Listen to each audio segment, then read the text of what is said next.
ब्रह्मरूपमादिमध्यशेषसर्वभाषकम् भावषट्कहीनरूपनित्यसत्तमध्ययम् वाङ्मनौति गोचरं च नेति नेति भावितम् तं नमामि देवदेव रामकृष्णमीश्वरम्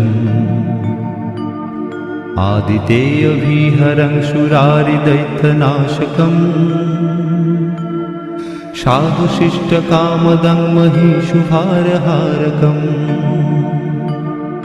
सत्मरूपतत्त्वकं युगे युगे च दर्शितम् तं नमामि देवदेव रामकृष्णमीश्वरम् सर्वभूतसर्गकर्मसूत्रबन्धकारणम्